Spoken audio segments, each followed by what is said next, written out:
Now that was one hell of a promo from both guys, John Cena and Bray Wyatt. Truth and Loyalty on Twitter made a good point. I even liked it because I thought it was a really good point here.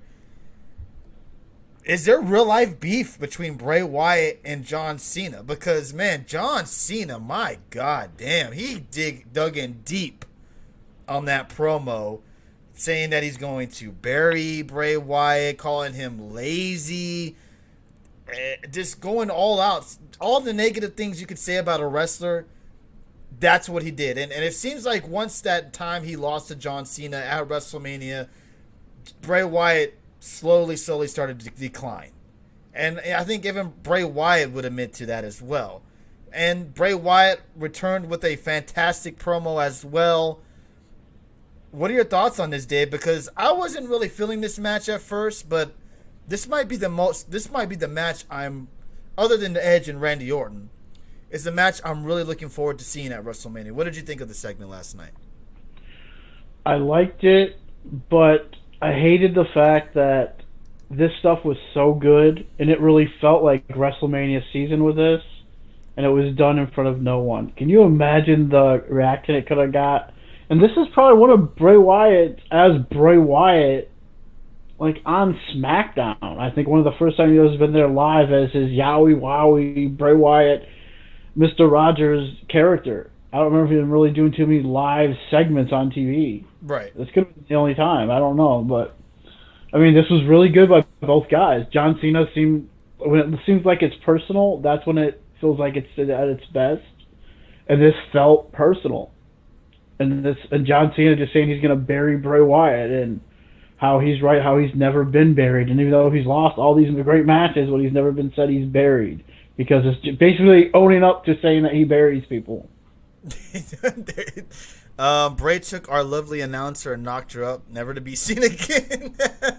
Yeah. Didn't he say that the future is the NXT superstars and not Bray Wyatt? Yeah, he mentioned a couple of NXT superstars last night. It was a very intense promo between both of them, and what I liked more about it, as much as I think as everybody else, is it was very personal.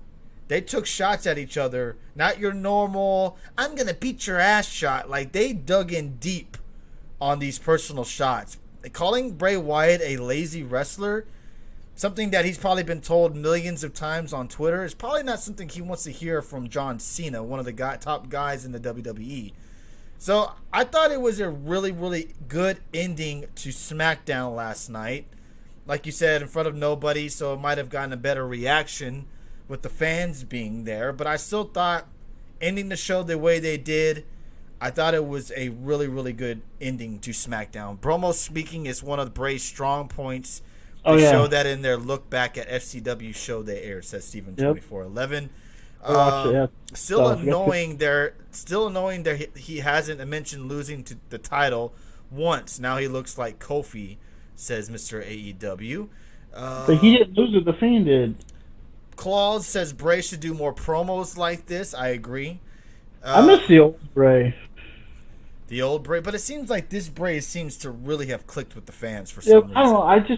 I miss those promos, those old Bray promos a lot. Look, I like the Fiend, and I like this Bray Wyatt. It's entertaining a little bit, but I still miss those promos where I had no clue what he was even talking about. And that's what basically it was. That's what they talk about in FCW. You have no clue what Bray Wyatt even said, but you would follow him because he's just one of those guys who can just say something you don't know what he's saying, and just like, man, that is so good. He just makes it work. Bray's great at this funhouse character, whatever you want to call it. But I do miss the old, I guess, the backwoods country Bray Wyatt. Mr. AEW the whole says world in his hands. It was a great piece of storytelling and callbacks. Wouldn't it be great if this match also still had Bray as champion, with Cena chasing number 17? That would have the makings of a truly great build. But instead, we have a title match in a match that doesn't need the title. Go figure. Because everyone, as that happened, I said this, I think last week or a few weeks ago, everyone would be so mad because what would they be saying? why does John Cena get a title shot? He just came back for a WrestleMania match. Now he gets a title shot. I think they would much rather have seen that match for the title than But they would Goldberg and complain about it. Reigns. They would probably complain about it. They would probably mention what you just said.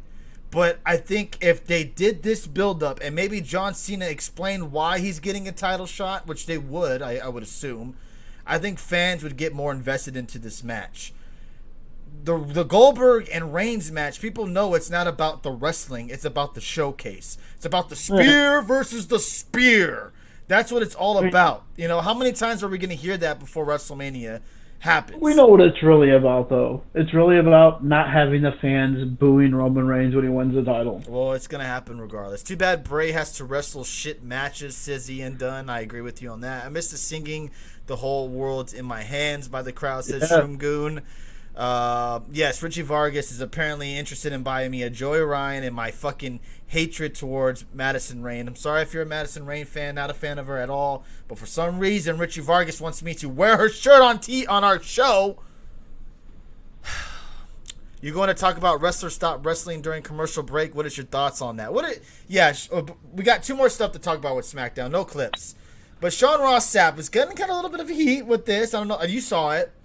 Yep. Somehow he was able to get footage of what they were doing during commercial breaks, and they weren't wrestling. It was during the women's tag team match, and they just stopped wrestling. They were sitting there chit-chatting. I think even Sasha Banks got in there and talked a little bit. And, of course, when they got back on air, they ended up starting wrestling again. Do you have any negative remarks to that, or do you think it's just like, who gives a shit type of thing? Hold on a second. Go ahead and talk. Oh, Dave has to do something. Now, it was an international feed, apparently, says Bobaruski. I did see him comment about that, and I did see him get a lot of heat from fans talking about why he aired that and why is he kind of, I guess, calling out the WWE for having them not wrestle during commercial breaks. But, I mean, honestly, does it really matter? There's no audience in the crowd, so why should they waste themselves during a commercial break? I think that was kind of the smart thing to do, because what happens if someone gets injured during that commercial break when they're wrestling in front of nobody? So, no, not a big deal in my eyes. We'll get Dave's opinion